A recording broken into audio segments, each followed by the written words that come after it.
2020 has been a year of challenges dominated by the COVID-19 pandemic, which has constrained normal business activity in many, many ways.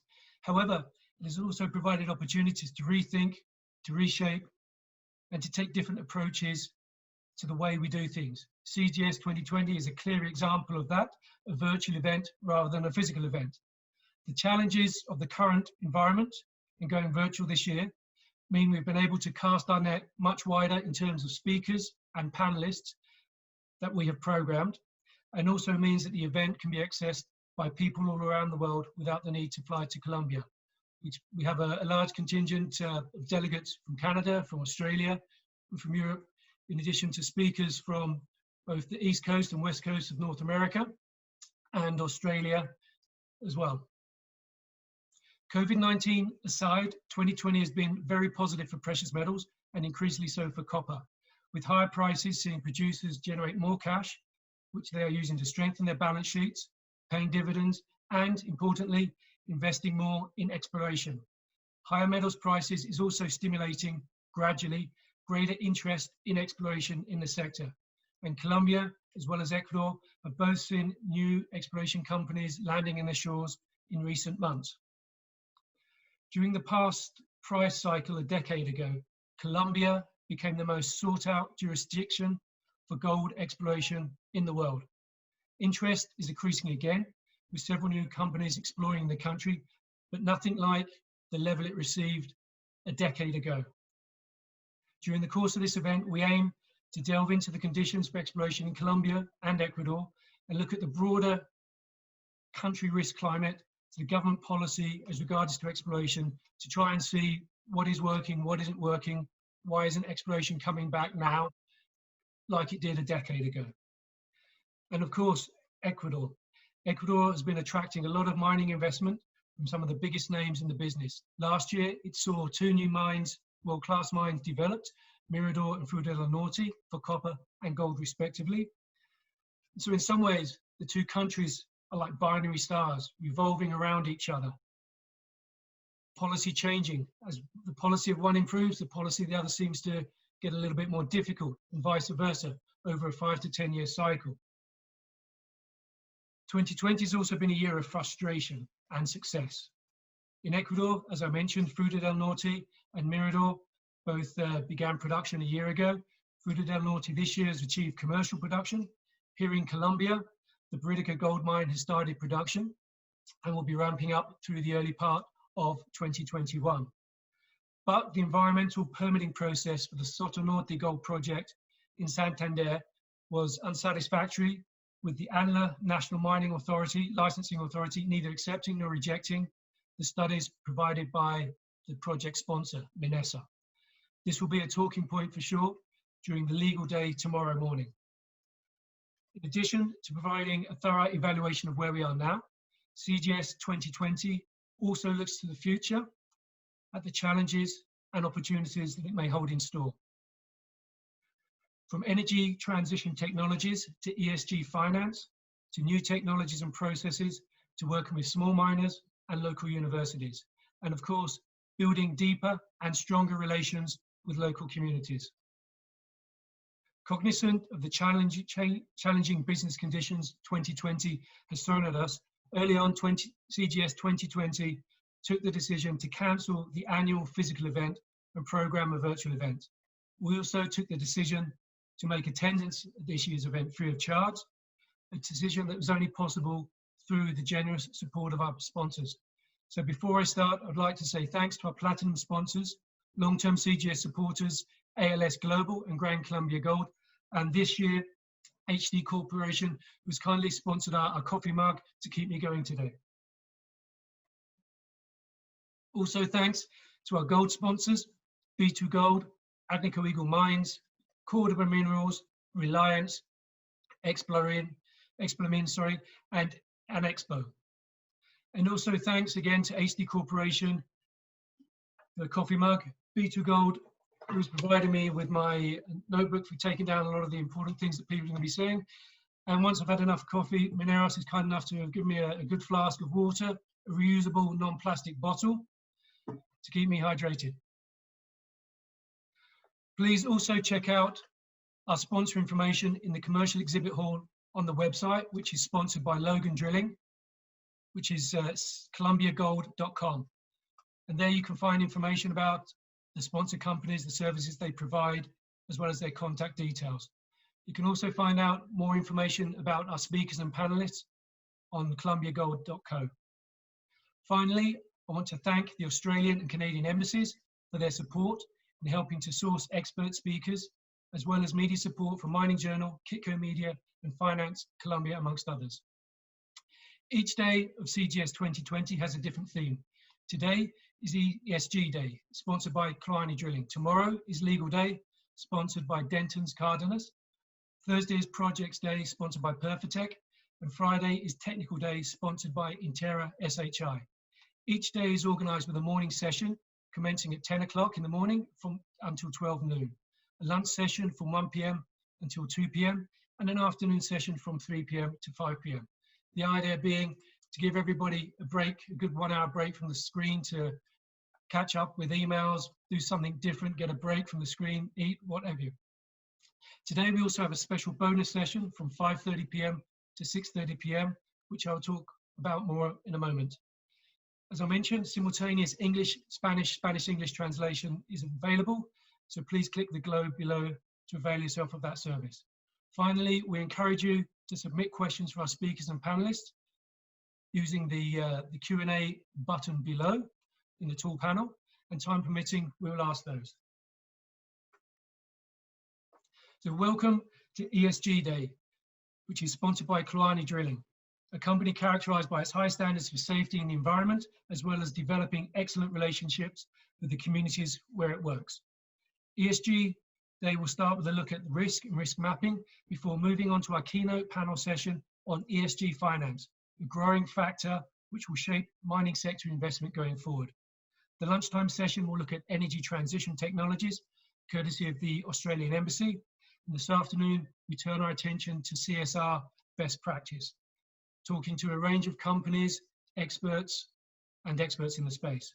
Following which we have the special bonus Women in Mining session, which is focusing on how to break the glass ceiling, again, courtesy of the Australian Embassy and the Canadian Embassy. Now, to start off the official program, I'd like to welcome Javier Quintana from EY Colombia to provide us with an update to EY's annual mining risk survey.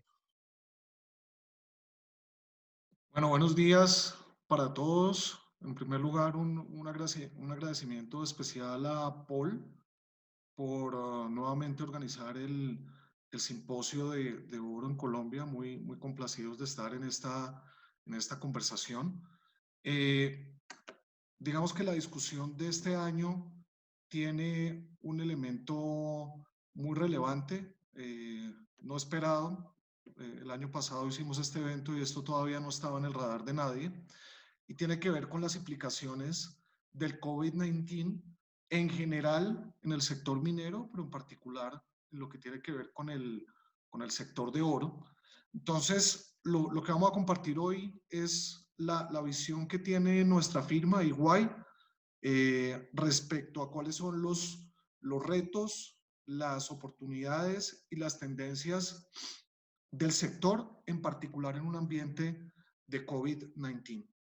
Como lo mencionamos, esta crisis en los últimos meses ha invitado a reflexionar sobre lo que sería la nueva normal. En marzo de este año empezamos a hablar de cuándo volveremos a la nueva normalidad, ¿sí? En junio, si va a ser en septiembre, y pues hoy ya estamos cerca de cerrar el año y pues todavía no hay mucha claridad, hay mucha incertidumbre alrededor de lo que pueda suceder en el año 2021, pero también, como lo mencionó Paul, han habido unos sectores que no han tenido un impacto tan alto, sino lo contrario. Es el caso del sector de minería de oro en particular, y en especial en un país como Colombia, en donde hay doble beneficio por los precios internacionales y por la devaluación del peso frente al dólar, además de un impulso importante que el gobierno y las instituciones locales pues han querido continuar alrededor del sector. Pero digamos que la discusión inicial arranca con el comportamiento de las compañías. Cada compañía en su momento y en su situación particular está desarrollando nuevos comportamientos respecto a cómo se relaciona con diferentes stakeholders, ¿sí? La normal que conocíamos, al menos en Colombia, en el mundo desde febrero hacia atrás, tiene un interrogante gigante respecto a si vamos a regresar a ella o no, pero en ese camino, la interacción con los clientes, la interacción con los competidores, con los proveedores, con el gobierno y el impacto social que hay alrededor del medio ambiente, la globalización, la apertura hacia a los medios digitales, es algo que ha replanteado si realmente el mundo va a volver a esa normal o si vamos hacia una economía mucho más conectada, mucho más consciente de los impactos en la comunidad, creativa, limpia, entre otros. Y ahí el sector minero tiene un componente muy importante. Como todos lo sabemos, el sector minero viene a ser uno de los sectores con mayor escrutinio en el mundo. Todo el mundo piensa que tiene el derecho de opinar y todo el mundo cree que tiene la verdad. Y pues la verdad es que hay que trabajar en conjunto con los diferentes stakeholders y buscar la mejor manera de desarrollarlo.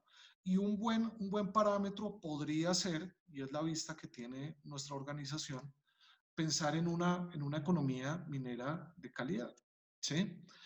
Mientras llega a eso, lo que se han identificado son 3 horizontes de tiempo. En marzo o abril, cuando empezó a impactar directamente la pandemia, la respuesta inmediata de todas las empresas, incluyendo obviamente las del sector minero, fue proteger a su equipo, ¿sí? Y empezar a entender cómo optimizar los costos y la caja cuando todavía no sabíamos hasta qué punto iban a ir las cuarentenas y la disrupción por todo este cambio. Una vez pasó ese periodo, y ese periodo tuvo un apoyo muy importante de las herramientas digitales y de la virtualidad, empezamos a entender un poco cómo prepararnos para, entre comillas, salir a esa nueva normalidad, ¿sí?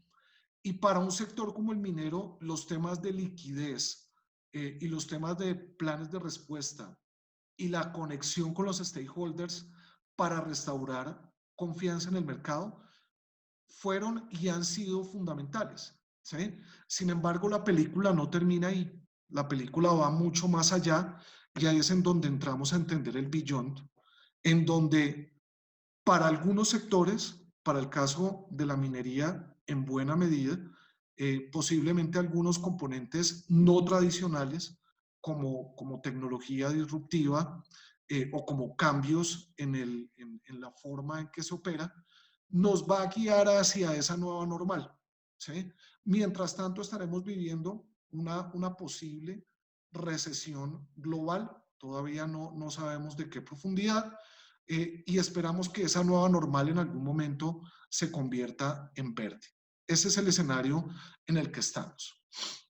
Respecto a los impactos en minería, digamos que los escenarios son diferentes dependiendo del tipo de subsector. Si estamos hablando de oro es un escenario, si estamos hablando de mineral de hierro es otro. En Colombia, si estamos hablando de carbono, si estamos hablando de esmeraldas, es totalmente distinto. Pero en general, todos están esperando un horizonte de recuperación a partir del año 2021 mucho más claro, ¿sí? Y todos han tenido un impacto en general debido a una caída en la demanda de minerales y metales en general. El caso del oro es bastante particular. Hay unos minerales, hay unos metales que posiblemente sean más resilientes, van a depender mucho de cómo reacciona la demanda, en particular en países de Asia, en países consumidores de commodities, pero pues también hay una serie de nuevas reglas impuestas por el gobierno o derivadas del mercado, que vamos a tener que leer con mucha precaución. Y pues definitivamente el oro viene a ser un refugio seguro para la mayoría de inversionistas, con lo cual pues hemos visto un comportamiento muy positivo en el precio de la onza en los últimos meses, y pues hay que entender hacia adelante esto cómo cambia. Desde el punto de vista económico, el GDP, adelante vamos a ver una gráfica que lo ilustra, efectivamente se impactó, hubo una caída rápida, todos esperábamos una salida limpia de la crisis del coronavirus, que realmente no se dio, ¿sí? Y lo que se proyecta es una caída en general del GDP, ¿sí? La primera reacción fue cerrar fronteras internacionales y locales, restricciones, distanciamiento social y una serie de estímulos del gobierno. Y como lo mencionaban, para algunos la recuperación va a ser en forma de V, para otros va a ser en forma de K, la línea baja de la K, y posiblemente el oro pues va a estar punteando arriba en la B. Si uno mira la proyección, esta foto es de agosto de este año, la proyección sin el virus, en general en términos de GDP, proyectaba un crecimiento del 2.4%. China, lo resaltamos por el impacto que tiene en el sector en general, tenía proyectado un crecimiento del 5%. Con el virus se proyecta un decrecimiento mundial del 2.4% a cierre de diciembre. El caso de China está proyectando un crecimiento positivo del 1.8%, pero es el único positivo en los países que son representativos para el sector, ¿sí?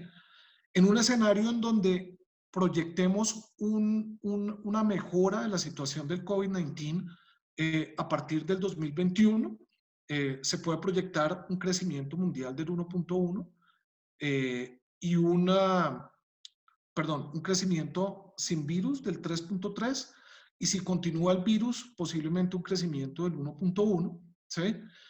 Con una situación positiva respecto a la pandemia, en donde a partir de el segundo Q podamos tener una mayor movilidad. Se proyecta un crecimiento en China de 6.4, y sin el virus un crecimiento aquí hay un error, es 2.9. ¿Sí? ¿Qué hemos visto respecto a los precios de los metales? Los metales básicos como aluminio, níquel, zinc, el carbón térmico han tenido caída. El mineral de hierro y el oro han tenido un crecimiento, ¿sí? Y para el caso de la onza de oro, digamos que el precio, cuando vemos la foto hoy, pues está por arriba, un poco más arriba de 1800. Eso ha venido creciendo en los últimos meses, pero de todas maneras hay una serie de efectos en las restricciones del consumo de oro, derivados de impactos en las cadenas de suministro, y a pesar de que el oro ha sido un refugio de inversión, de todas maneras hay una serie de impactos monetarios que, dependiendo del país del que estemos hablando, suman o restan. En el caso de nuestro, Colombia, pues ha tenido un efecto positivo. Esto sumado a un crecimiento en general de la producción, principalmente por una nueva operación que entró en operación recientemente. Y digamos que hacia adelante lo que se ve es un menor crecimiento, un decrecimiento razonable en el precio del oro, que podría rondar, y eso es una proyección general, los $1.500 por onza para el año 2023-2024. Esa es una proyección basada en los estudios de la firma y unos análisis de Standard & Poor's. ¿Sí? Entonces, con base en eso, las compañías hoy, ¿en qué están? ¿Sí? Lo primero que tienen que hacer las compañías es pararse en un escenario de planeación y entender cómo va a ser el comportamiento de estos países que tienen un impacto significativo en la demanda, como Japón, Corea del Sur, China, ¿sí? Entre otros, entender también cuáles son los programas de recuperación, de reemplazo de recursos, cuáles van a ser los estímulos de China respecto a inversiones en infraestructura, pero en todo caso, y siempre lo hemos hablado en la discusión minera y en particular del oro, lo único constante en este sector, que es una paradoja, es la volatilidad. Y en este caso podríamos estar hablando de la incertidumbre, ¿sí? Entonces, ¿qué están haciendo las compañías? Las compañías hoy están trabajando fuertemente en continuidad de negocio. En primer lugar, temas relacionados con caja, maximización de caja sin incrementar el riesgo, un foco en el desempeño del core del negocio y entender cómo puede ser el futuro a través de diferentes escenarios y tener coberturas. Asuntos a considerar. La maximización de la caja no necesariamente significa entrar en full modo austeridad, ¿sí? Lo que están buscando las compañías es los proyectos que son esenciales no debieran tener un diferimiento en el tiempo. Las compañías con su flujo de caja tienen la mira puesta en el mediano plazo. Se están buscando oportunidades para mejorar los márgenes y trabajar muy de la mano con el gobierno para entender cómo van a ser esos escenarios en materia tributaria, en materia de regalías y seguir trabajando muy de la mano con la política pública para a partir de ello pues dar una respuesta adecuada hacia los inversionistas. Trabajar con los proveedores críticos, la cadena de suministro se ve altamente impactada, posiblemente algunos en general en el sector canen, pero posiblemente algunos de sus partners estratégicos proveedores estén altamente impactados y hay un sentido importante de colaboración. Y digamos que hacia adelante, en próximos pasos, lo que se sugiere es revisar cuáles son los roadmaps en materia operativa y se sugiere revisar los temas de productividad y manejo de costos muy conectados con la discusión digital, ¿sí? Ahí en años recientes, las instituciones colombianas, caso de la Agencia Nacional de Minería, pues han venido trabajando muy fuertemente en una discusión de transformación digital y eso pues tiene que venir muy acompañada por los líderes de las empresas relacionadas del sector, ¿sí? Entonces, desde el punto de vista de resiliencia, la firma lo que sugiere, los estudios que hacemos, lo que sugieren es mirar alrededor de estos 9 grandes aspectos. Primero, temas de salud y bienestar de los empleados, ¿sí? Buena parte de las medidas que han tomado las empresas y el mismo gobierno tienden directamente, obviamente, a proteger a nuestra gente. Hay temas de talento y fuerzas de trabajo. El sector nuestro pues es intensivo en viajes, tiene un nivel de exposición posiblemente importante frente a otros sectores y digamos que ahí las empresas han trabajado bastante alrededor de esto. Proteger los clientes y proteger la marca, trabajar muy de la mano con los inversionistas que tienen unas expectativas importantes y con el sector financiero. Revisar, repensar cómo estamos parados frente a algunos riesgos, cómo estamos trabajando con el gobierno y cómo acompañamos la política pública.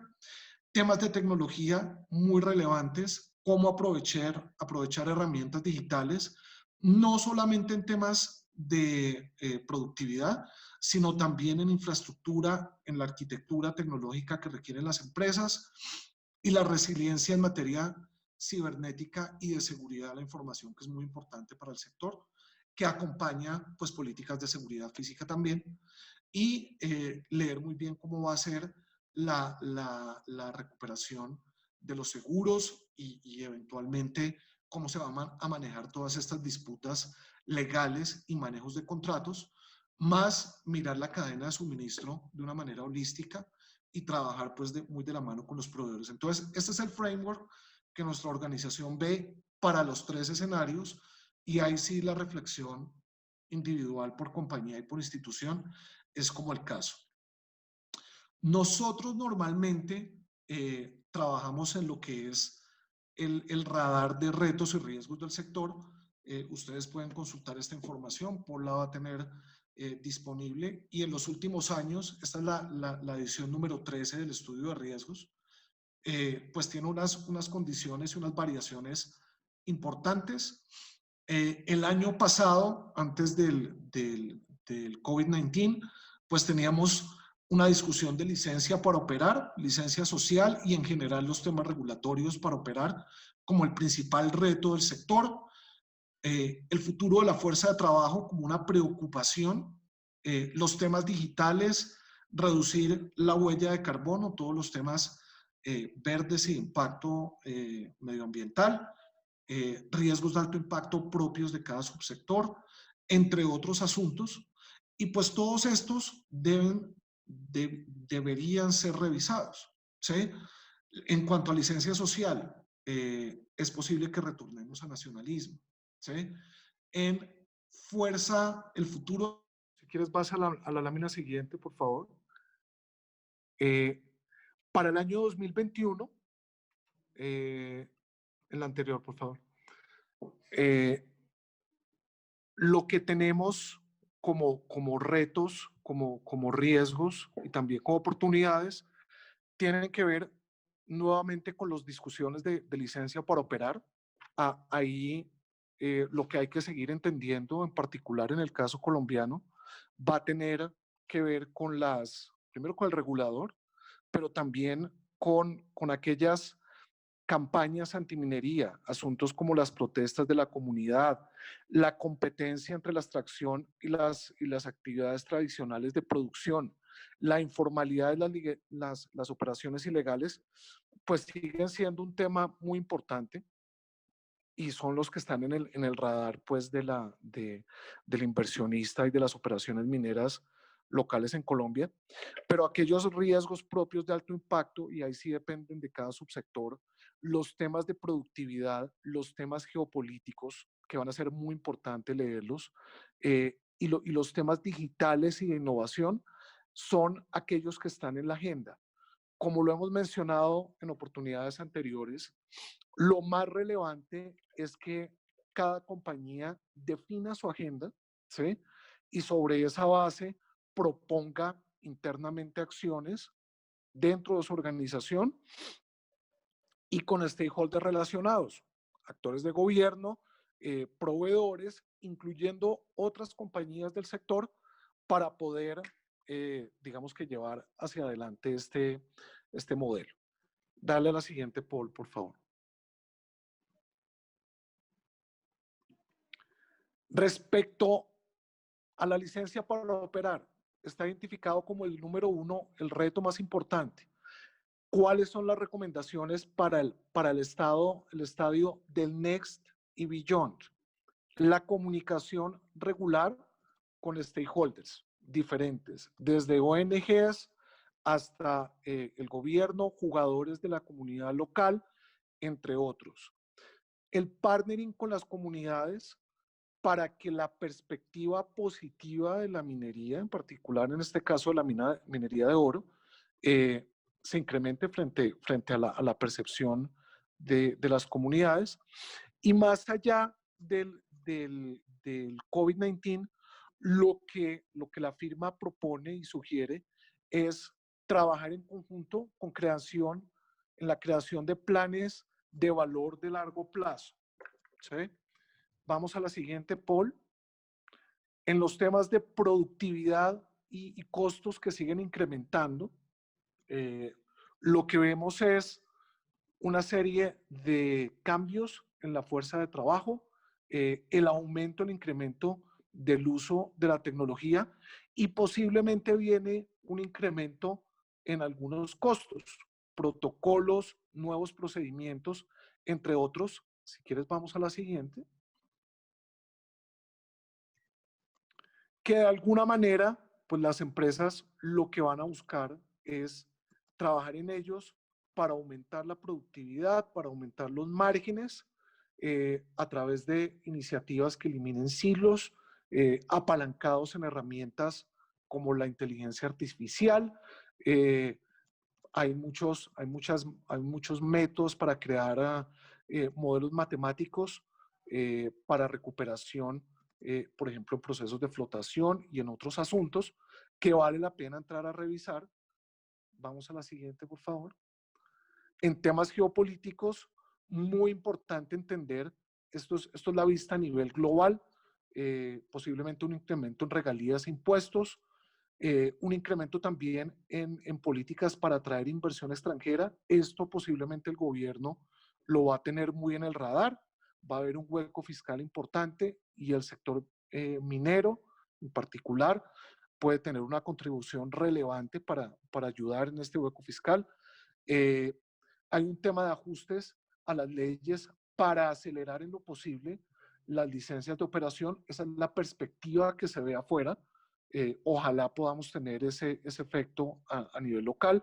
Incentivos, incremento de factores impositivos en las exportaciones y alguna serie de beneficios. Si quiere, vamos a la siguiente. Un minuto más, por favor, Javier. Claro que sí. Solamente dos cosas. Hay un tema de riesgos cibernéticos en donde las compañías, en particular por la exposición a métodos virtuales, hoy vienen a ser parte muy importante de la agenda. Hay diferentes elementos a evaluar. Y si quieres, vamos a la siguiente y última.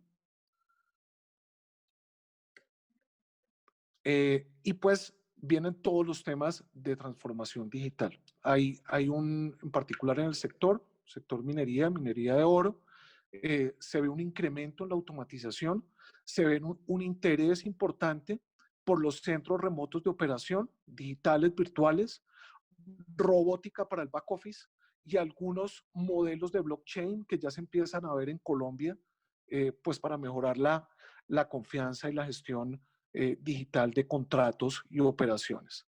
Entonces, fundamentalmente esa es la conversación. En la última lámina, la que sigue. Nada más adelante. Preparación para el futuro, invitación, reevalúen los riesgos. ¿Sí? El año 2020 muy distinto al año 2021. Lo que vimos el año pasado apenas, 2019, hay que revisarlo, hay que replantearlo. Foco en la licencia para operar con el regulador y con lo que tiene que ver con social y invertir, no entrar en modo plena austeridad, ser muy consciente de las inversiones prudentes que se tienen que hacer, pero que estén muy enfocadas en temas de agilidad y respuesta a una ventaja competitiva en sus negocios. Entonces, básicamente es eso. Paul, muchas gracias a todos. Cualquier pregunta por el chat. En la última lámina está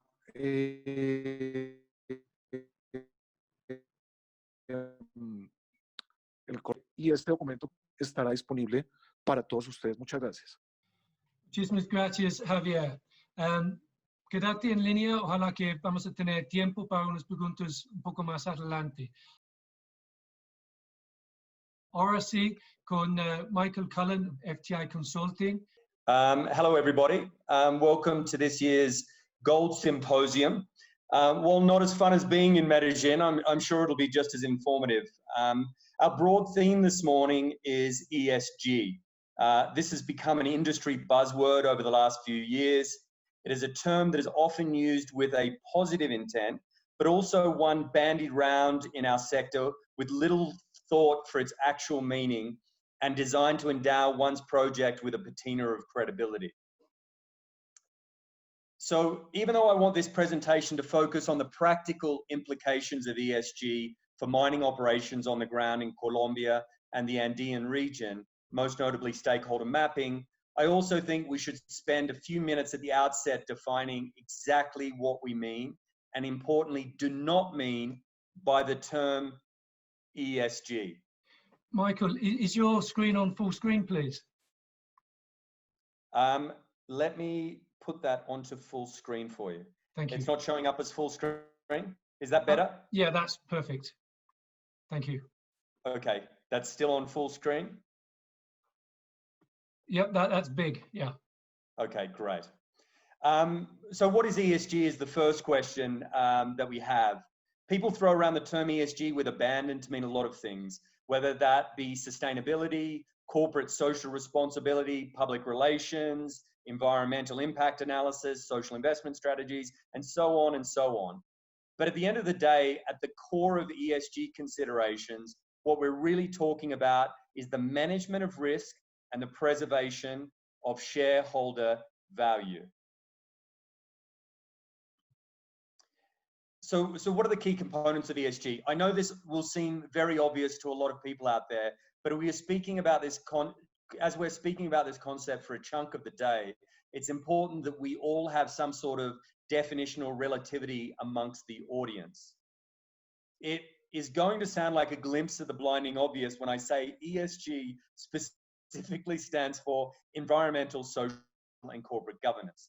In the mining sector, the E concept of this acronym, the environmental, has always been critical at the forefront of our thinking about projects, at least with respect to environmental impact assessments and resource management. However, admittedly, the climate change element is relatively new and an important consideration for boards. In environments like Colombia, the social and corporate governance elements have always been critical, but not the zero-sum game that exists today. We are all now aware that an indigenous family in Choco or Punta Majo with access to a handheld device and the internet can be the difference between you getting a permit or alternatively not getting past go. Moreover, as ESG concept takes flight in the finance markets of the world, we are seeing important financing decisions colored by adherence to these concepts. I worked on a multi-billion-dollar deal in Colombia this year where the entire deal was on the cusp of being sunk by a financing institution out of Europe and their ESG committee not being comfortable with elements around the vendor company's historical communities and human rights record in the frontera. So my point here is that this is not just about high principle values and theoretical concepts. This is about getting deals done and cash for your projects. The theoretical has become the commercial reality. Changing attitudes of investors towards ESG, I think, is a really important point. The point of inflection for the international investment community can be traced back to the global financial crisis in 2008, closely followed by the Deepwater Horizon environmental disaster and Fukushima. Sustainability and long-term value creation have become the name of the game. This year, I'm not exactly how to describe this year yet, but this year of 2020 and the impact of COVID-19, according to most leading industry analysts, will only serve to light a fire under the already critical nature of ESG considerations. So we've talked about what is ESG. Let's talk about what ESG is not. First, it's not a compliance box checking exercise. Second, it's not about hiring a communications company to spin the story. FDI does have a large global presence in strategic communications field, but we also have a related fast-growing ESG consulting practice that is focused on the underlying issues. This is not a problem for the CSR team or the environmental engineers on the ground. It must sit with the CEO and the board. You cannot think about it as a separate concept to gold production and share value. It's not about rules and regulations. This is about a cultural shift within mining companies. This must be a firm-wide mentality shift. It cannot exist simply in pockets. If you're a junior and hoping to fake it for the Newmonts and Barricks of the world, it can't be done. I've seen it fail a number of times in Colombia, Peru, Ecuador, Panama, Chile, Bolivia, and their programs are just way too sophisticated now to play lip service to these issues. And finally, ESG analysis needs to be done regularly and properly. So, what can be done in terms of ensuring you're on track in relation to these issues? This is the bit that really interests me. It's the so what. What can I do as the CEO or head of legal to make a difference in this field? And there are many different pieces to the puzzle, but the one of the most critical areas, and the one that I'm going to address today, is early and effective stakeholder mapping. Over the last decade, too often I've had a company come to me in the later stages of an ESG calamity, and at that point, it is simply too late. The damage has been done, public opinion has already turned against their operations, and no local or national politician would dare waste their political capital trying to help their lost cause. And I'm not talking about junior projects here. This can just as easily happen to $1 billion project, and regularly does. The secret is this: ideally, before you sign any binding contract or formally announce your project, you should understand every inch of political, environmental, social, security, and community space around your areas of influence. Who has a vested interest in opposing my project, and why? What are the local industries that will suffer because of losing scarce resources such as labor and water? Who are the local corrupt politicians who are being paid off by the bandas criminales? What exactly is the local community need? Is it for us to sponsor the local football team? Little bit wafer thin, that approach, or do they really want medical assistance and education for their children? And if that's the case, how do we avoid becoming a de facto government for the region that just sees us as an entity they come to when they want a social project paid for? What is the NGO landscape? Are they local or international NGOs? What are their intentions? What's driving their day-to-day operations? Who are my business partners? Are they respected? Do they come with baggage from the 1980s and 1990s? Are any of my service providers also connected to the local illegal mining community? When there is a change in government in 2022, what are the various scenarios for my project? How can I use a first protocol response methodology to understand my best case scenario and my worst case scenario? What is the position of the Supreme and Constitutional Courts on my local environment? What role will the military play in securing my project, and how will the local community respond to our convenio?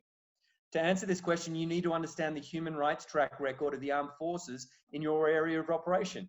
If you're looking at historically war-ravaged parts of Antioquia, this analysis can be quite dense. It gets quite dense very, very quickly. And importantly, what is the history of the land? Here in Colombia, 90+% of the conflict is about land. Given the history of the conflict, a company coming into a new project in Colombia needs to understand the history of the land.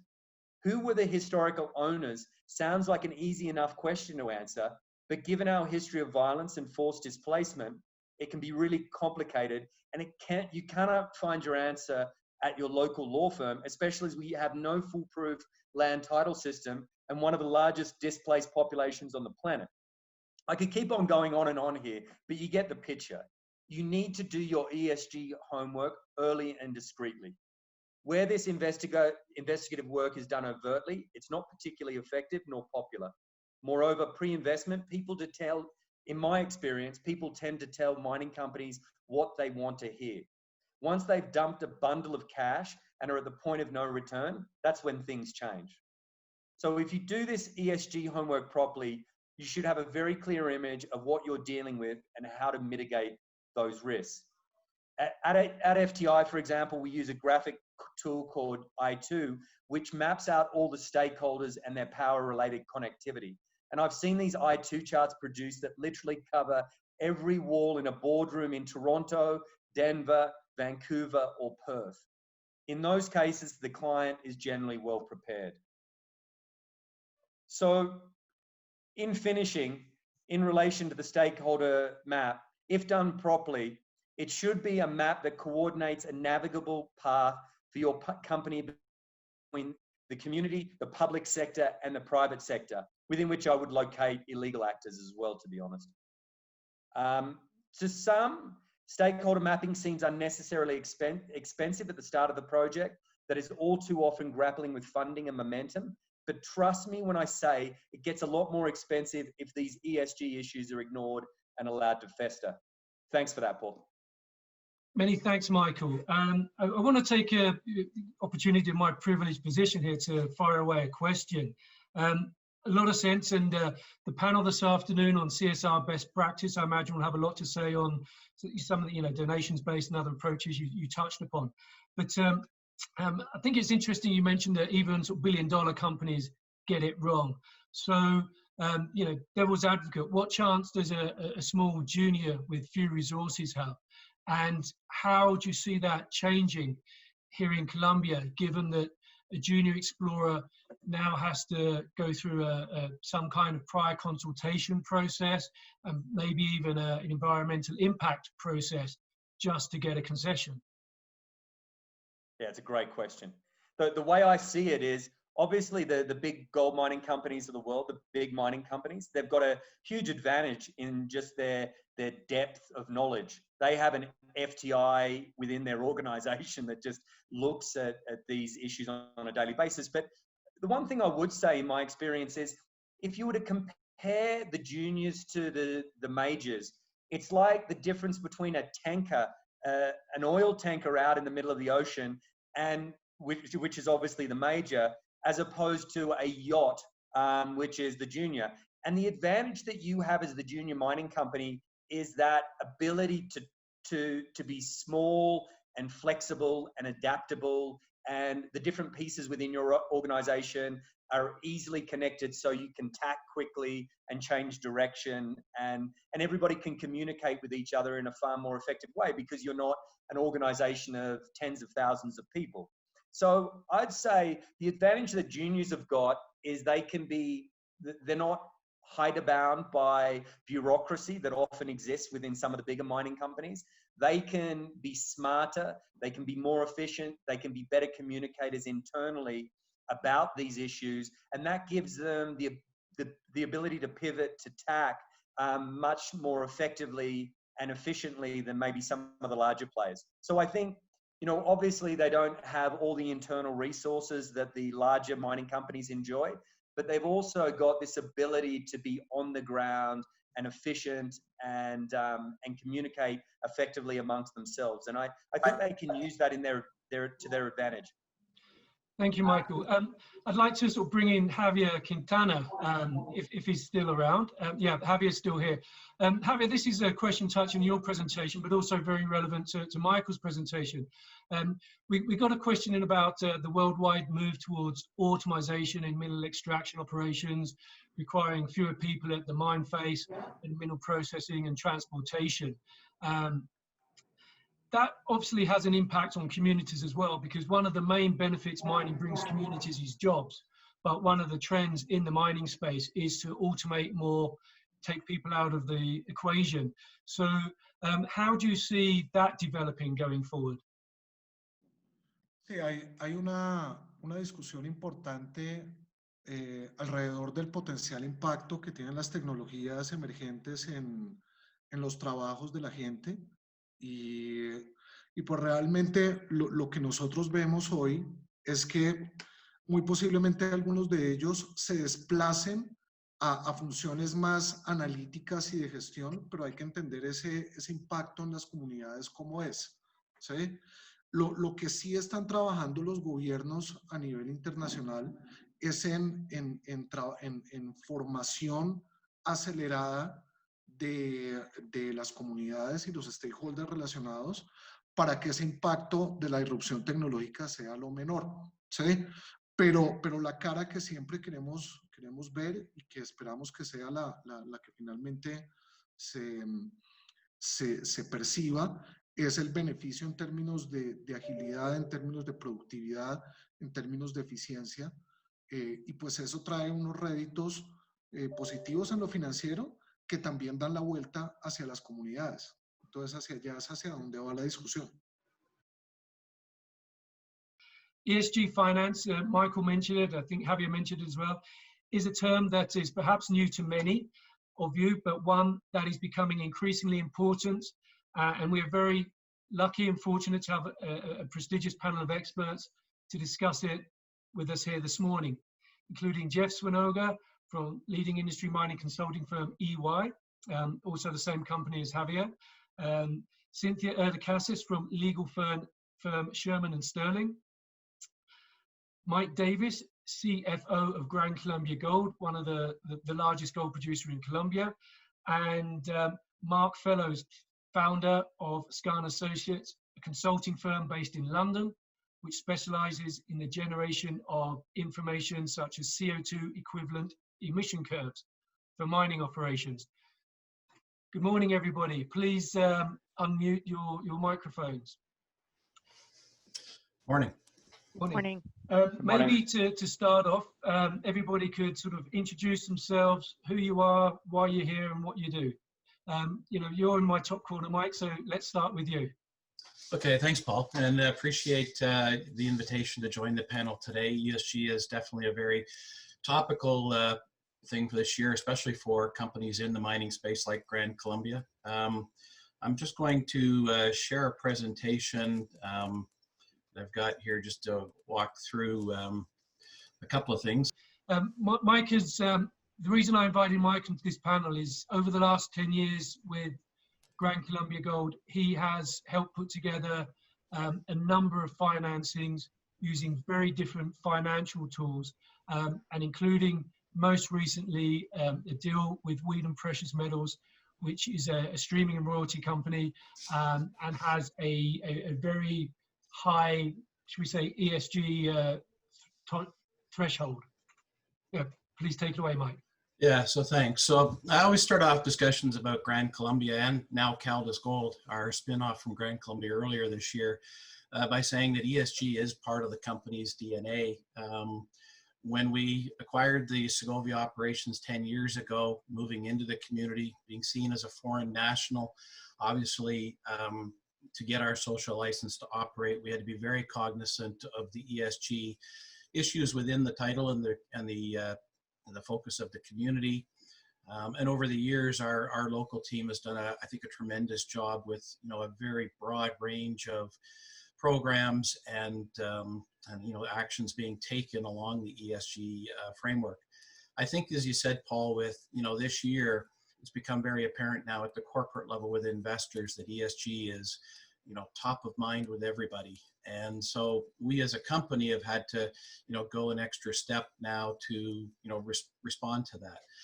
One of the ways that we did that was by establishing an ESG committee of the board. So we've got, you know, right from the board level, focused on ESG and how it's, you know, implemented in the company and all the framework around it. We also hired an ESG manager in Toronto, largely to act as an interface between the ESG committee, our outside advisors, and our local people in Colombia to help pull together the framework for disclosure that we're going to be implementing.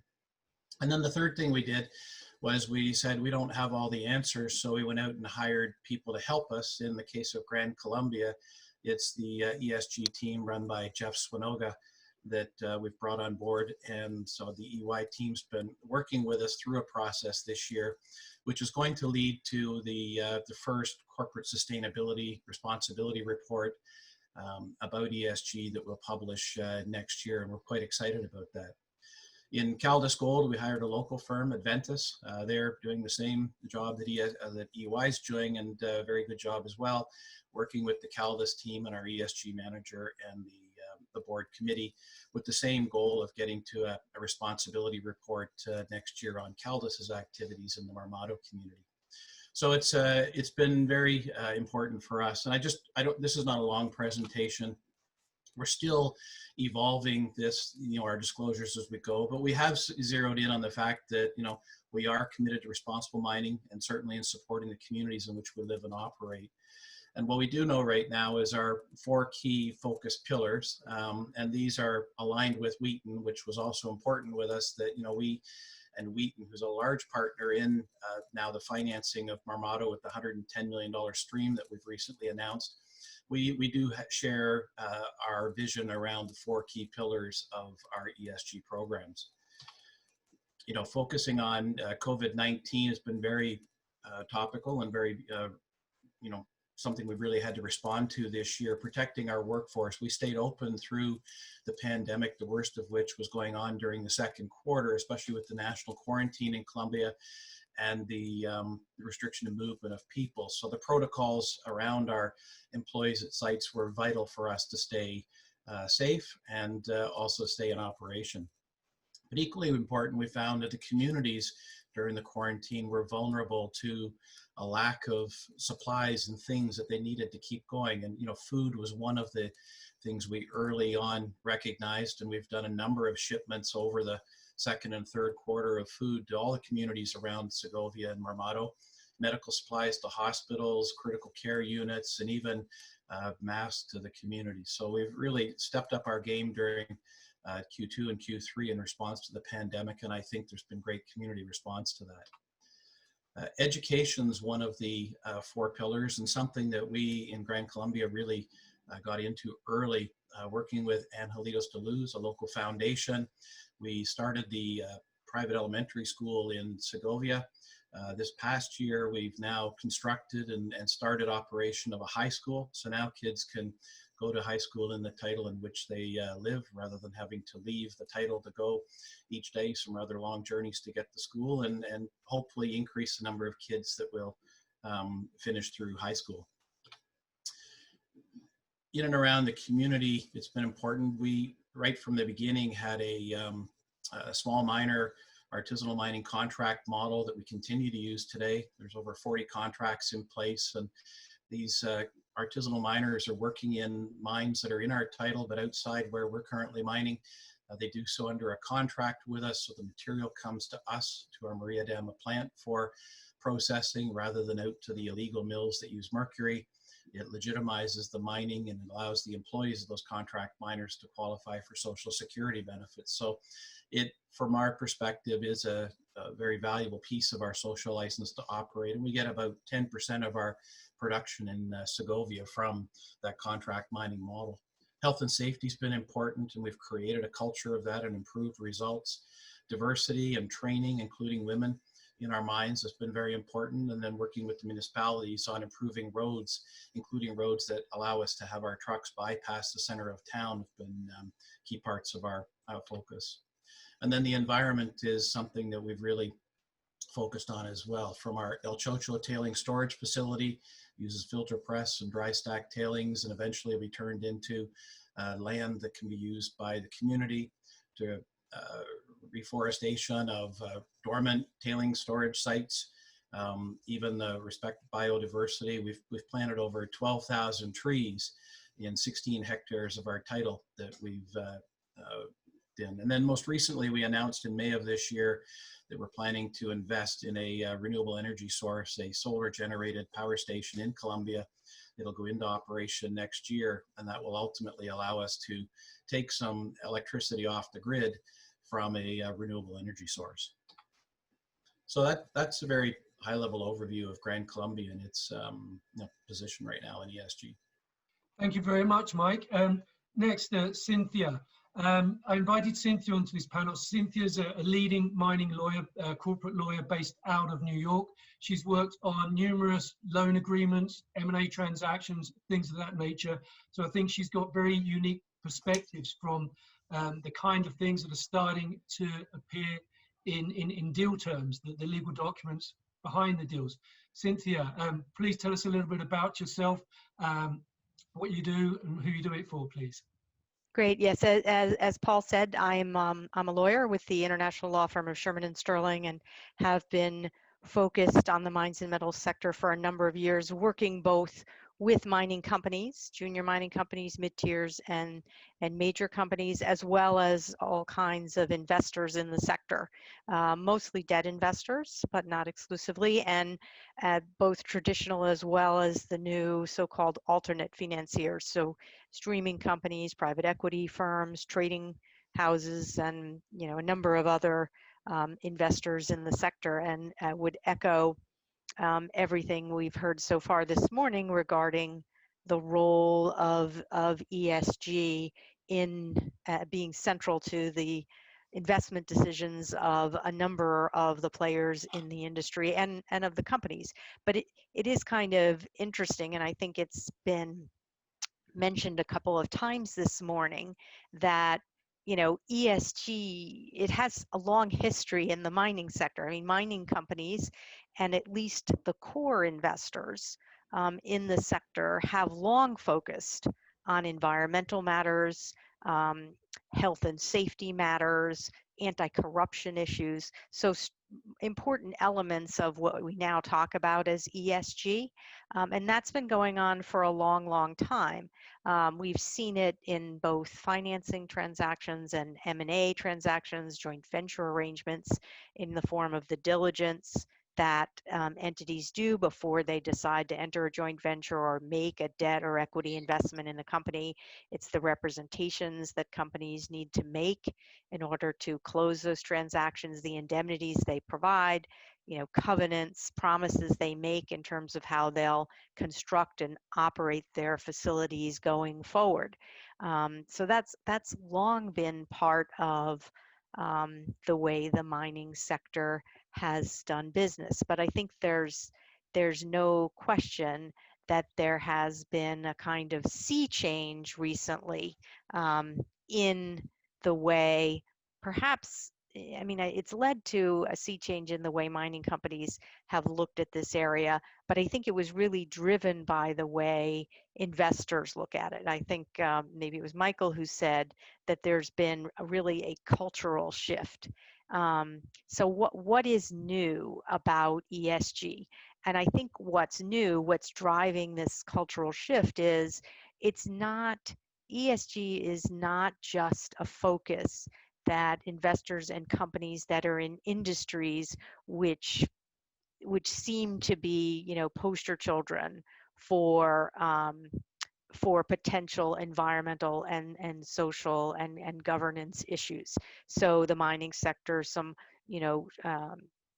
major manufacturing sectors and others have long had to deal with ESG issues as part of their business to ensure the fact that their business continues to operate. They continue to get their permits. They continue to bring value to their shareholders.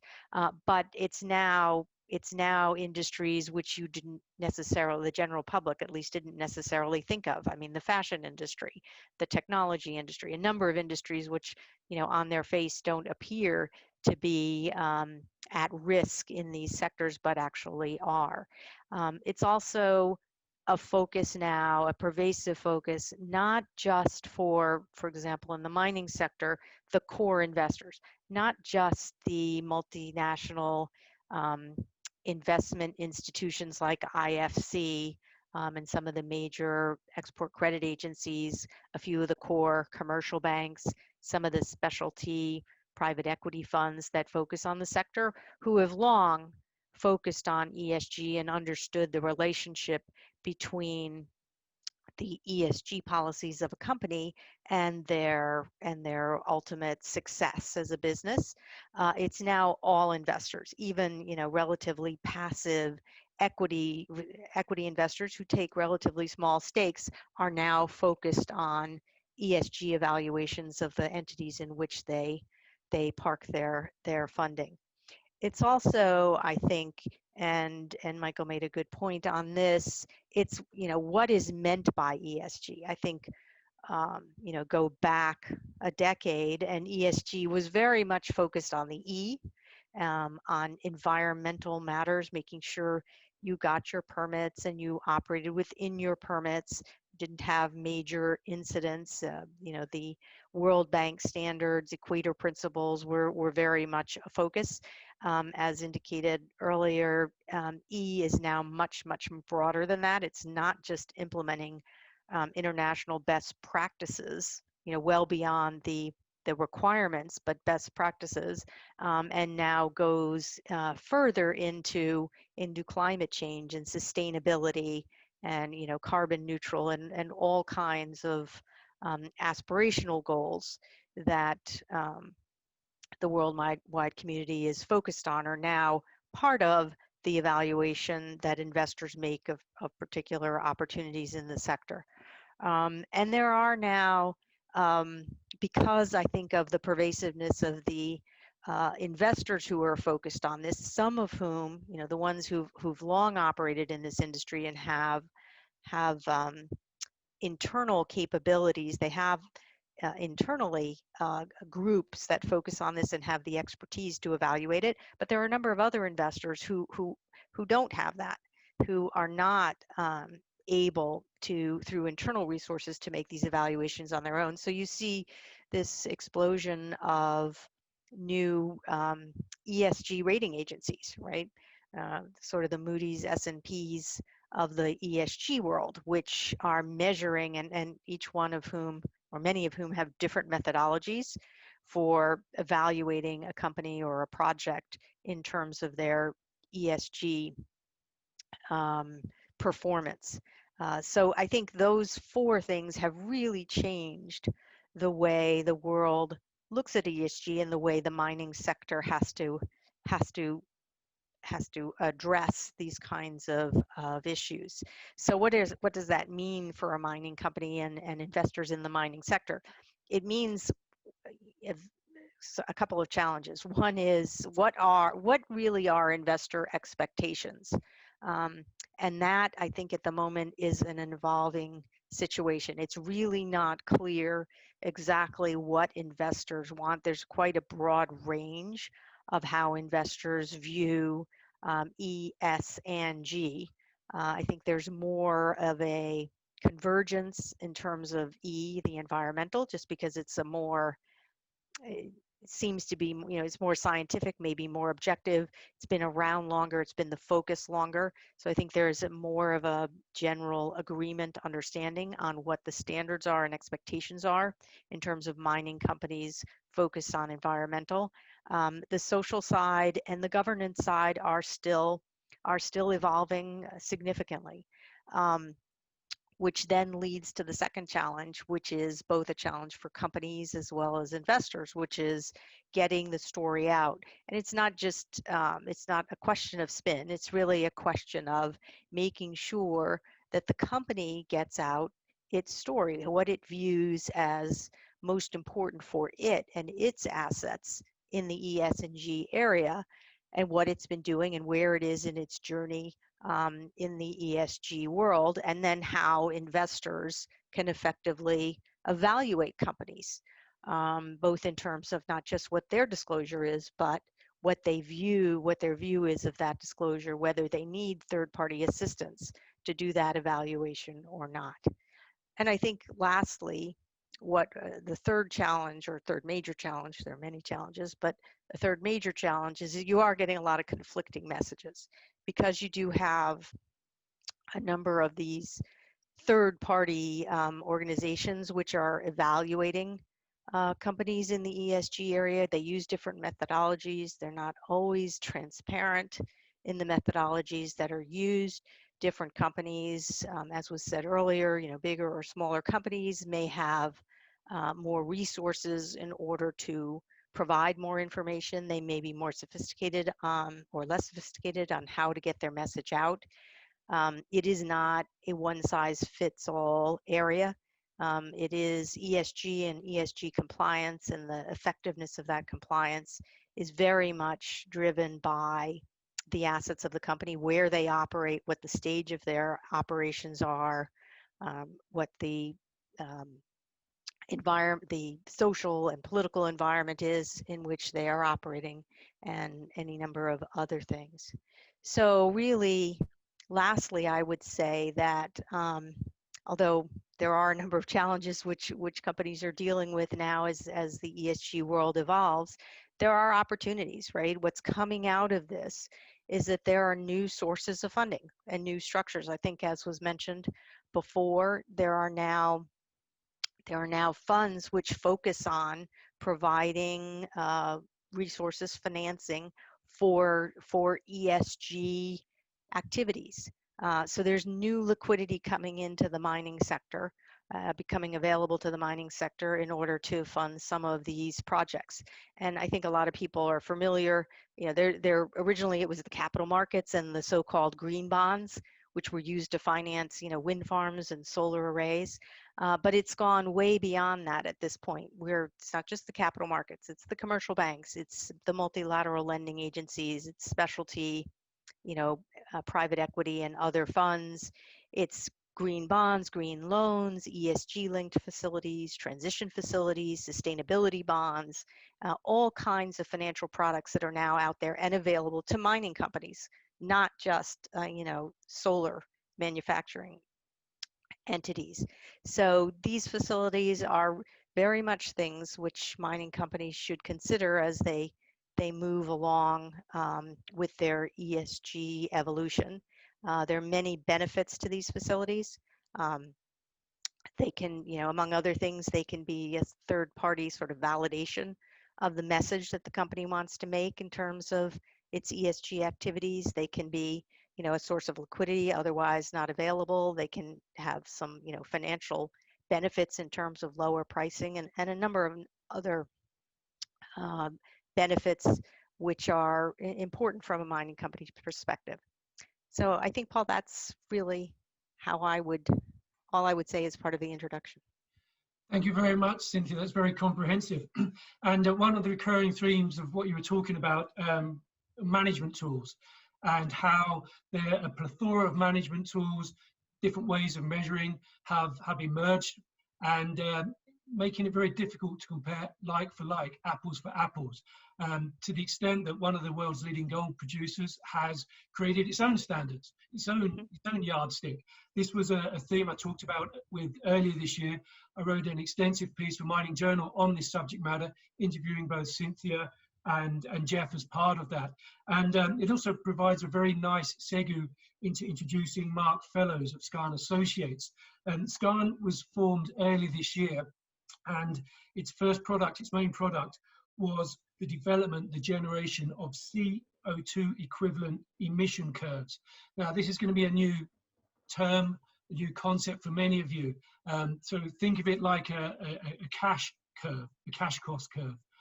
Mining companies are frequently measured on where they are on the cash cost position, the cost curve position, and Skarn has created a methodology and produced results to enable similar comparisons for different mining operations, helping to solve one of the issues facing companies and funds that want to invest more aligned with actual ESG type performance.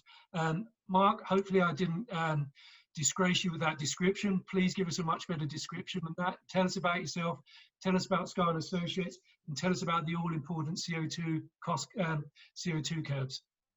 Skarn Associates, sure, okay. So Skarn Associates has been around for a couple of years, but early this year, after a long period of planning, we decided to really focus the company on a very structured numerical approach to analysing ESG impacts.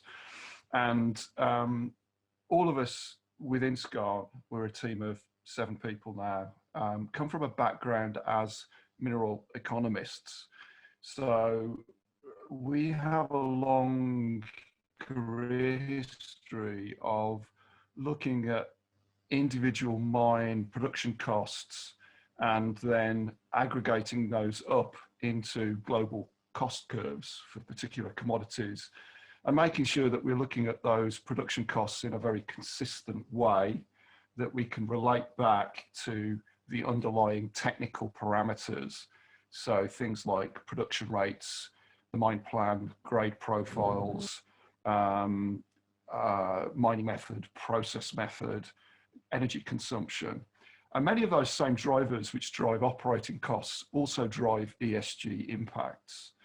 And we felt that a good place to start would be with carbon emissions and relating those back to energy consumption at the mine by mine level.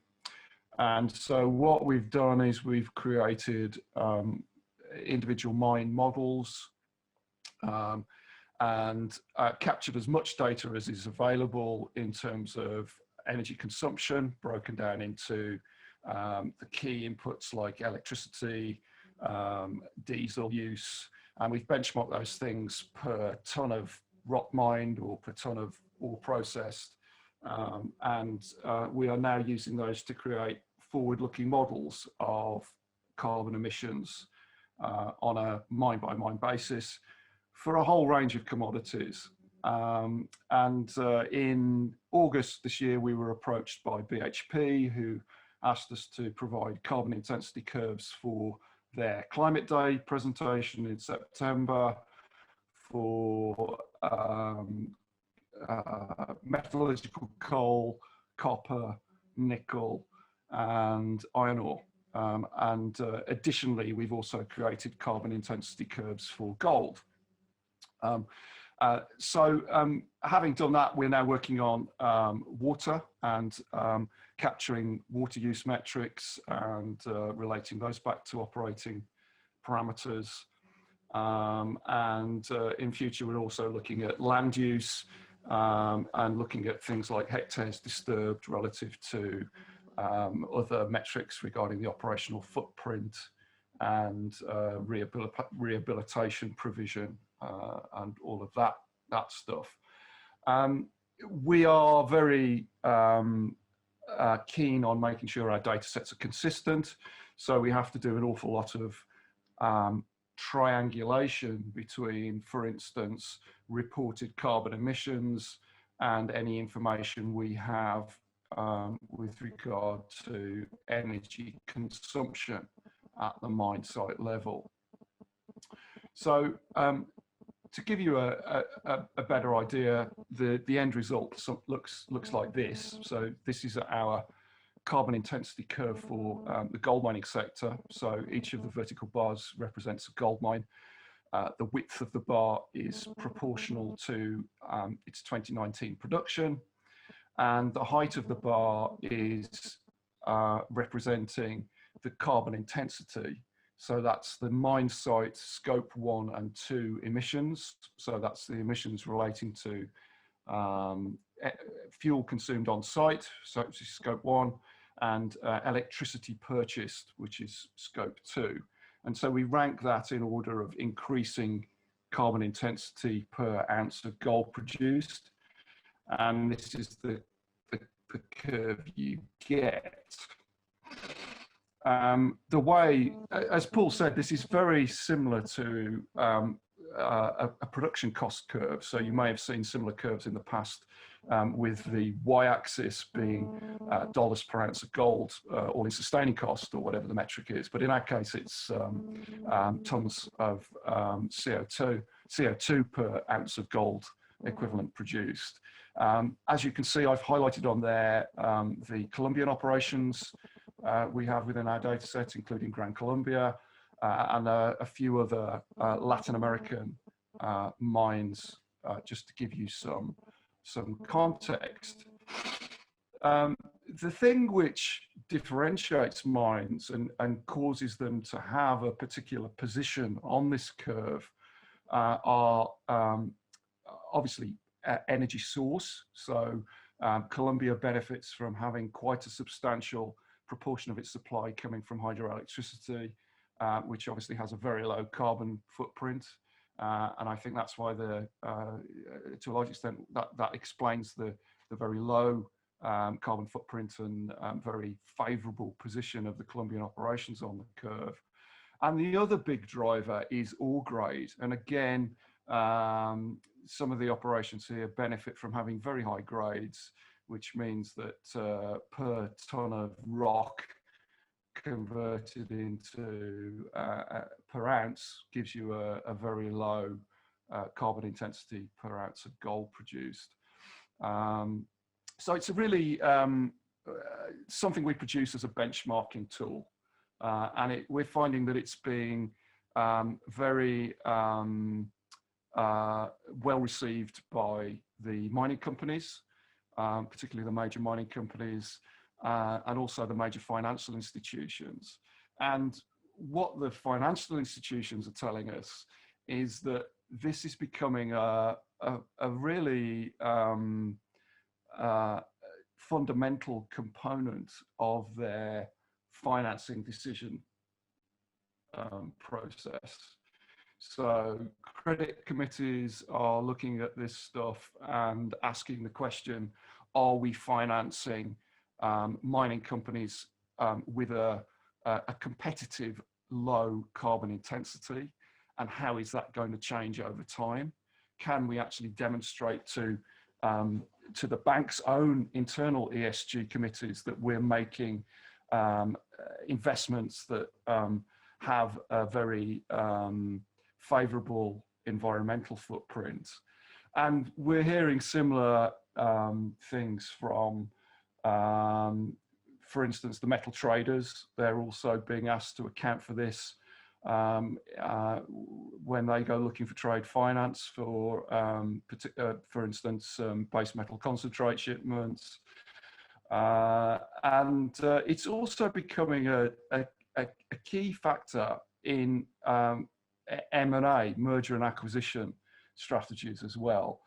We're hearing from some of our clients and the investment banks that, for instance, looking at nickel, they are being approached by companies developing nickel projects who are claiming that they are going to be providing a low carbon source of nickel for batteries to go into electric vehicles.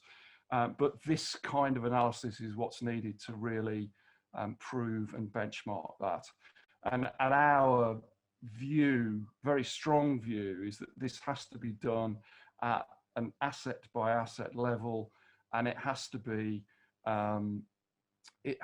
verified between the energy input and the carbon emission. And we have a bit of a problem with some of the ratings agencies' approach to ESG, whereby they will take corporate level reported data for a whole range of ESG metrics and kind of mash those together into their own in-house rating methodology, and then produce an overall rating or set of ratings for a company. And if you compare those ratings from agency to agency for a given company, particularly in the mining sector, the variation is massive. And there was a piece of academic research done on this quite recently that I can share if anybody's interested, which really showed a huge variation in the ratings that gold mining companies were assigned by various agencies using their own in-house methodologies. So our argument here is you've got to get back to the fundamental underlying engineering and geological parameters and relate everything back to that at the mine site level. I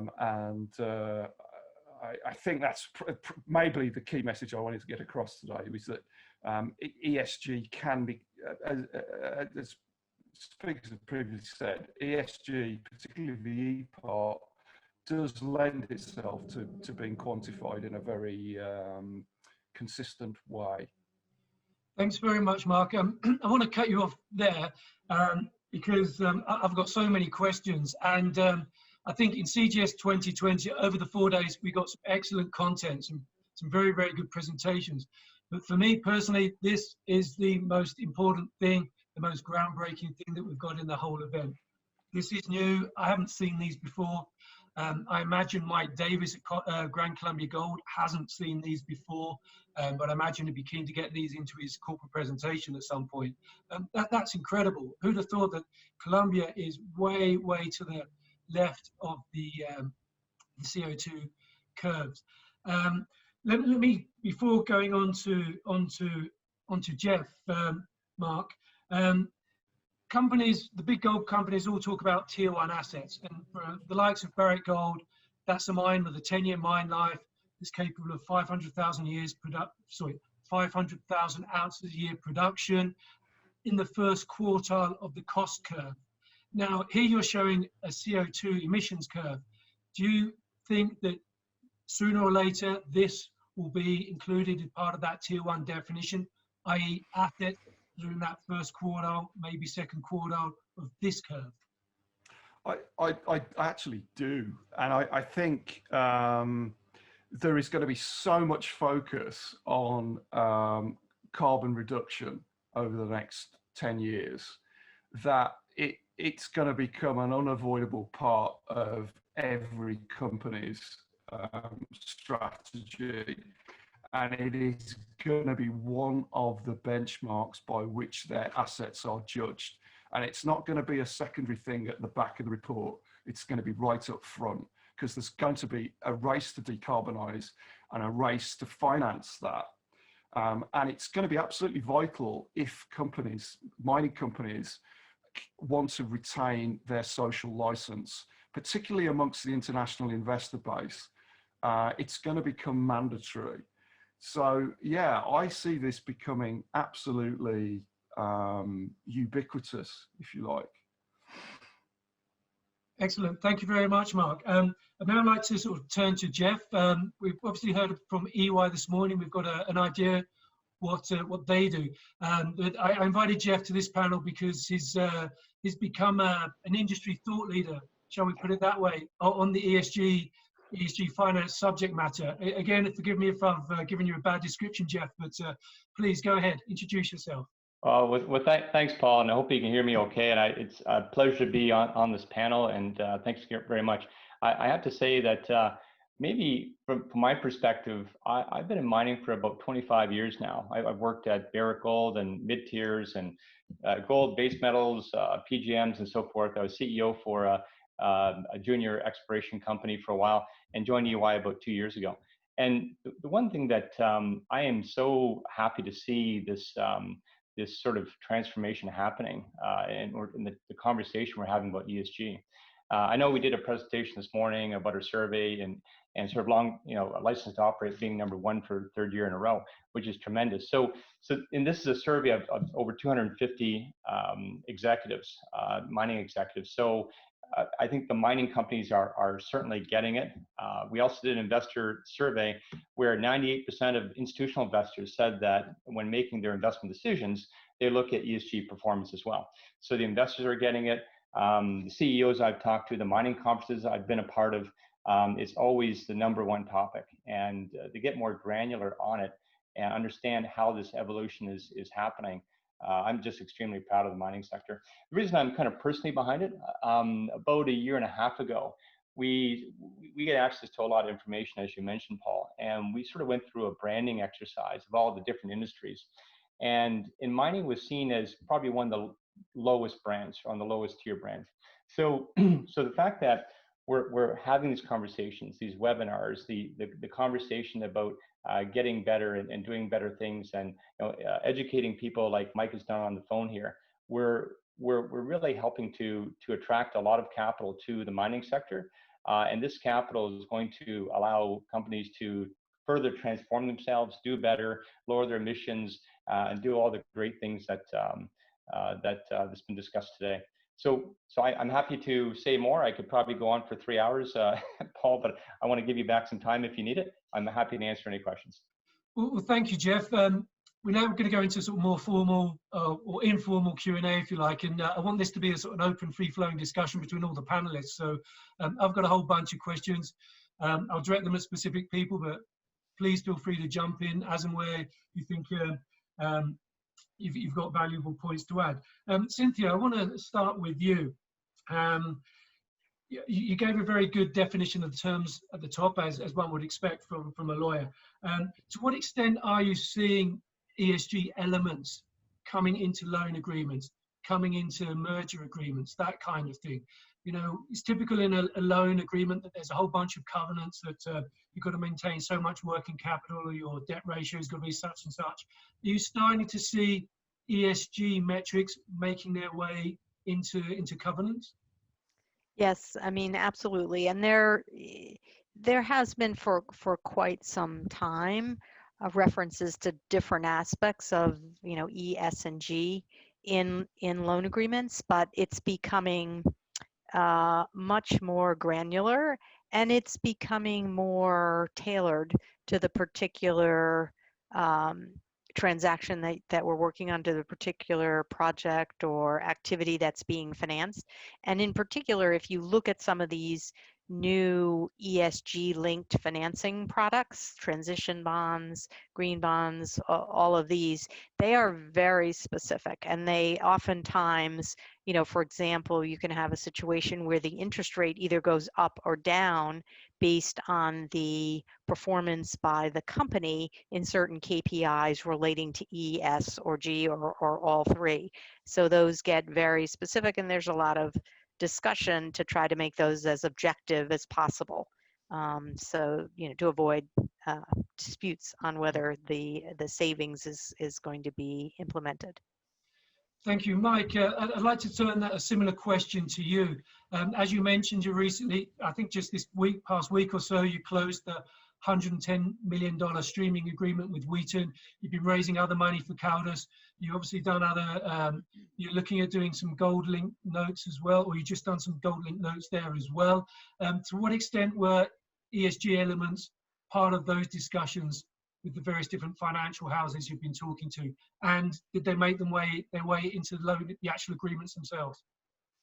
Yeah, with respect to the bought deal we did, the equity bought deal for Caldas and the gold notes, it was more of a investor by investor type discussion during the marketing meetings, different levels of importance in ESG in the discussions, some certainly much more involved in their own analysis, others a little less. But I think the Wheaton stream was the best example, I think, following up on what Cynthia's mentioned. We spent a lot of time with Wheaton on due diligence over the course of this year. Early in the year, Swinoga, our chairman, and I went to Wheaton's office in Vancouver for an ESG presentation, which was essential for getting through the due diligence. And surprisingly, we had most of the office, because of the importance of it to Wheaton and their view on ESG, sitting in on the presentation. And it finally made its way into a schedule in our precious metals purchase agreement. We have a covenant schedule, if you want to call it that, where we've committed to certain things that we have shared values around with respect to ESG matters in Marmato in particular, including even a commitment that we'll spend more than $25 an ounce of production each year on ESG programs focused on the Marmato project. So it's tangibly making its way in for some of these large financings into the agreements. And, I think in our discussion with Wheaton, they were very pleased that we were as far along on ESG thought as we were, that it made the whole discussion a lot easier, and the commitments certainly are not onerous for us. They're what we're already doing. Thank you, Mike. Jeff, I'd like to sort of turn to you now. You've got quite a good overview of the industry as a whole. And, looking at Mark's curve there, and listening to some of the things coming out in the media from different finance groups, you seem to have, there's a dual approach about, there's the carrot and stick, the punishment or encouragement approach. Some investors are saying, whoa, if you've got a bad score, we're not going to go near you. But others have perhaps a more enlightened view saying, hey, we've actually got something we can bring to the table to help these guys improve their performance. How do you see that sort of that dichotomy working out? Yeah, and we're evolving as an industry, and with these curves that you mentioned, I'm very, very happy to see them. Cynthia's talking about quantification as well as others. So I'm very proud to see that it's going to take time. There's a number of standards out there that mining companies are looking to sort of meet. What are the right standards? It's a bit confusing. So we're looking for overall alignment over the next 5 years. I guess one thing that has come out and maybe it hasn't been discussed yet is also recently Enbridge just came out publicly, and they're an $80 billion company talking about how the ESG metrics will be in their compensation metrics as well. So as we look at the overall alignment, and if I could be so bold not to simplify too much, but there's a lot of listening that's happened about the local communities, the government, investors, and how is that translating into being better companies, doing the right thing? What does that mean? And at different levels, whether it's a large company, mid-tier company, or small company, everyone can transform. So I think it's the delta or the transformation that's important. Not every company is going to be perfect day one, but as we educate each other, investors, local government, and I think it's going to have, it's in creating that conversation. And seminars like this and webinars are going to be extremely important to get attention, to have it, to understand mining better, because mining is not going to go away. We need it in everyday lives. So anyway, Paul, I think hopefully I answered your question there. Thank you, and I'd like to turn that to Mike, because going back to the deal you've done with Wheaton's Precious Metals, Wheaton is very well known for not just cutting a check, but they've got a very active ESG department themselves, and they actively get involved with their partner firms, the companies they invest in, with the ESG effort. How are they sort of partnering with you in your programs? Yeah, it's still early stage. The ink is just dried on the PMPA that we've signed, but certainly through the process, there's been a lot of discussion about eventually some programs that they will contribute funds towards, you know, at Marmato.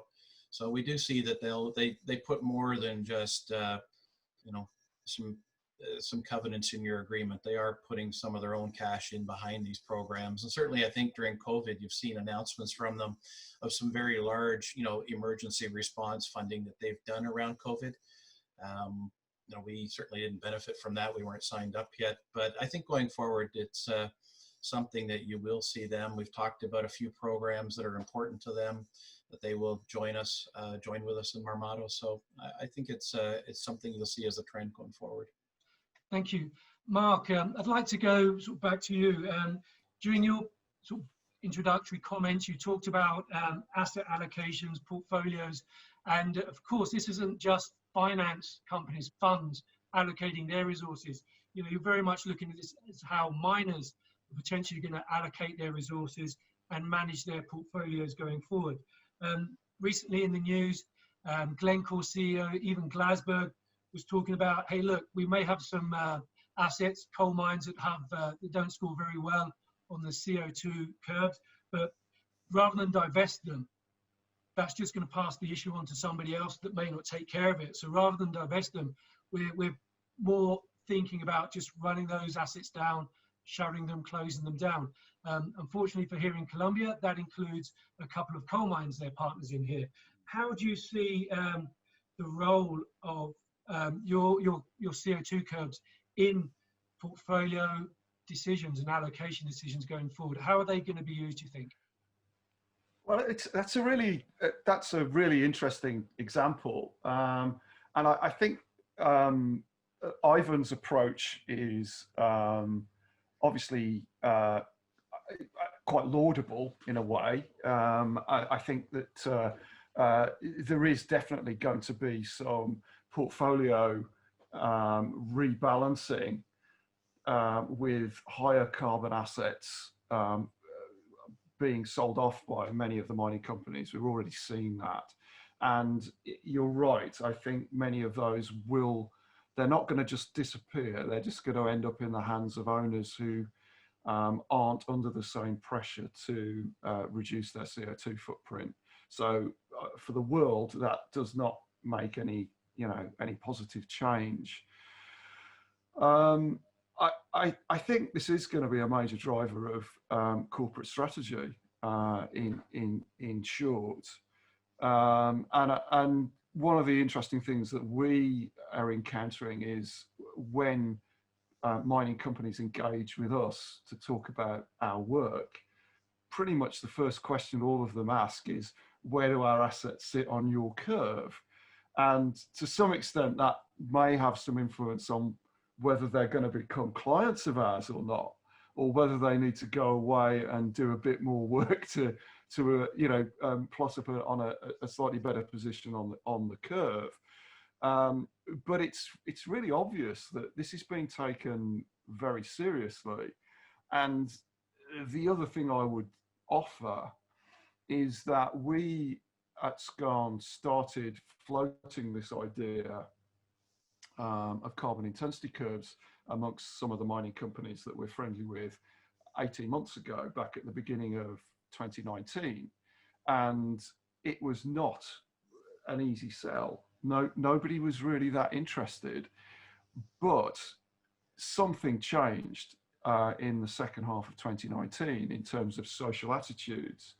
And I put a lot of that down to Extinction Rebellion and Greta Thunberg having done a very effective job of raising this issue around the dinner table globally, if you like. And I think a lot of people started to realize that, their own kids were going to be bearing the impact from this if we didn't do something about it.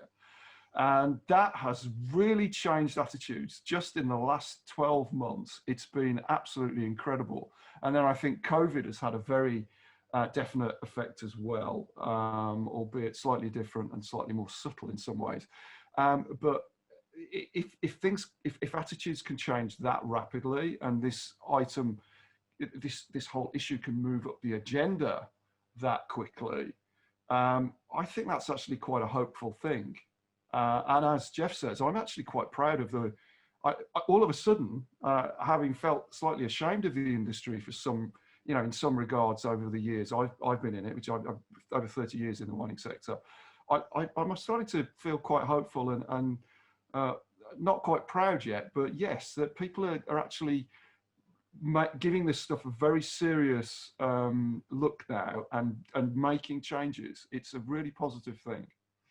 Thank you, Mark. I think we are starting to see a variety of responses from those who perhaps look at your curves and say, we need to do better.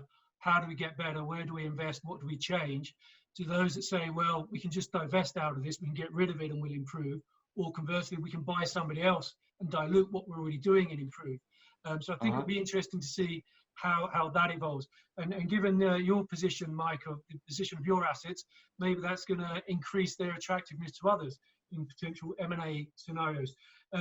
We've talked about the finance sector. We've talked about the mining sector.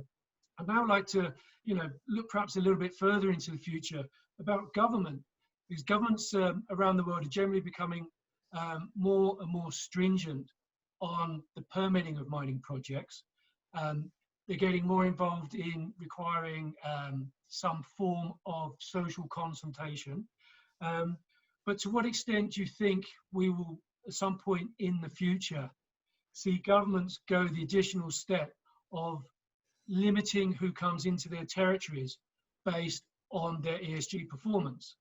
So, if they're auctioning off something or somebody's applying for a concession, could that become part of the evaluation? Will a government say, you don't score very highly on the carbon curves or other ESG metrics, we don't think you're right to come in and bid for concessions in our territory? Cynthia, maybe let's start with you with that question. That's a very interesting question. I don't really know the answer. I think it's tough for governments to say you don't score well on the ESG metrics. Generally, we're not letting you in based on carbon curves on their existing assets. I think saying we're not letting you in because you've had a number of incidents which indicate that you don't have a strong safety record, that you're not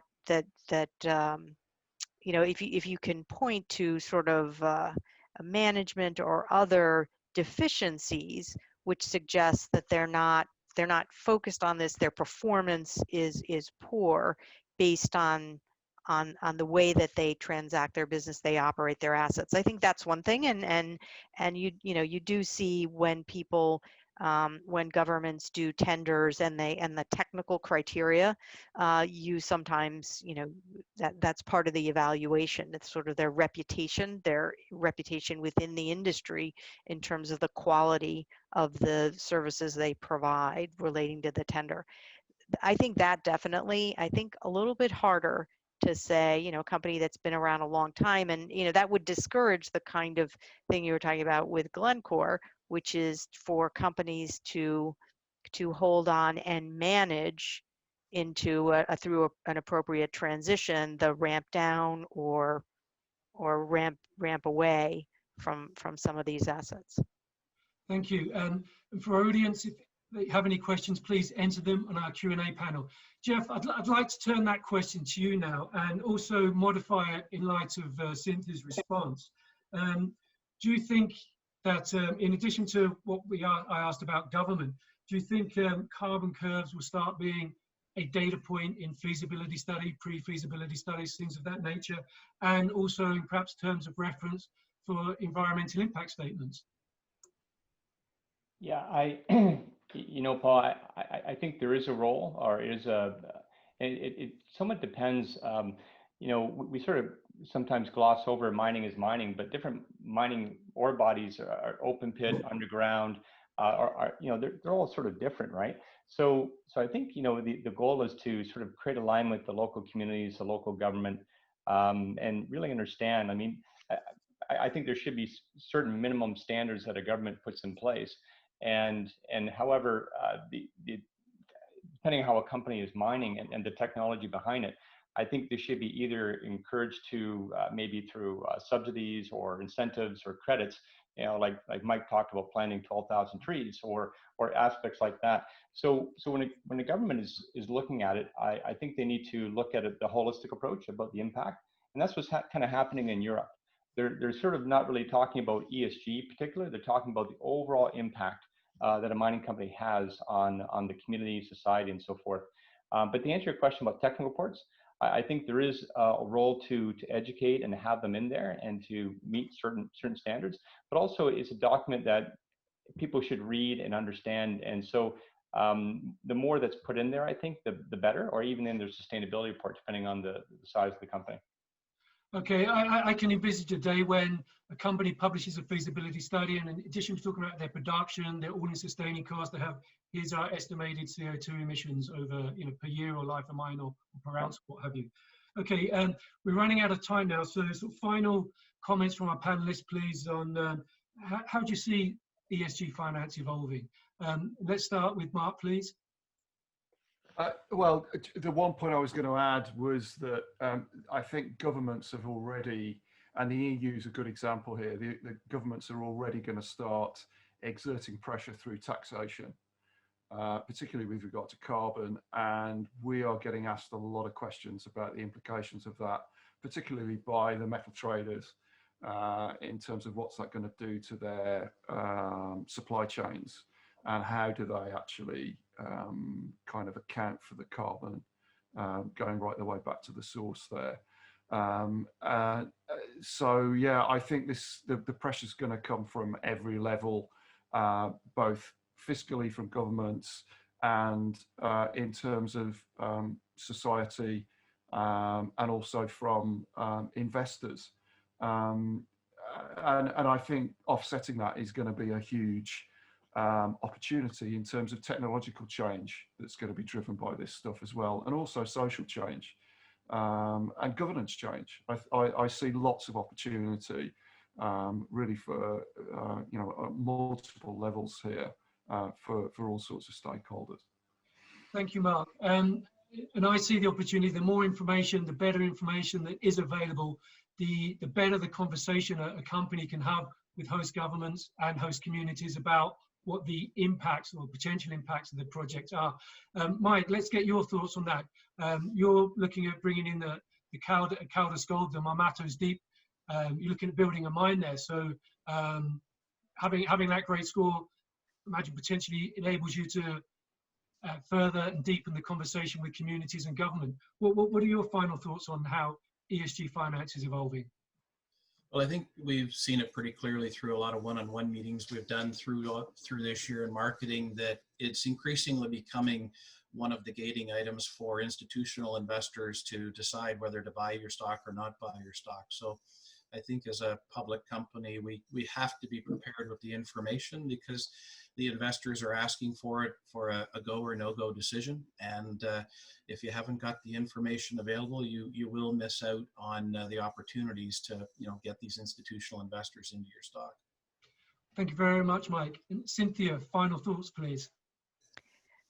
I agree. I think that ESG is just going to continue to increase in importance in terms of the role of investment decisions by investors, and therefore importance for companies in getting the message out and substantively addressing those issues. I also think that we're going to see a continuing increase in the types of specialized financing products which finance the transition of the mining sector from where it is now to a more sustainable, more ESG focused industry. So I think you'll see both. Thank you very much, Cynthia. And finally, Jeff. Well, thanks, Paul. I'm, as I mentioned before, I'm very excited about this transformation happening in the mining sector. The billions of dollars is going to be attracted, where that money is being spent on a capital cost allocation. and new technologies that can be employed, like the dry stack tailings that Mike mentioned, or repurposing of tailings. And so I think this is going to continue. It's not going to stop. It's only going to get, I think, better in terms of the overall alignment, whether it's the culture at a company, the investor education, the government understanding about how to work better with mining companies to promote investment and work with communities. So I think these are exciting times.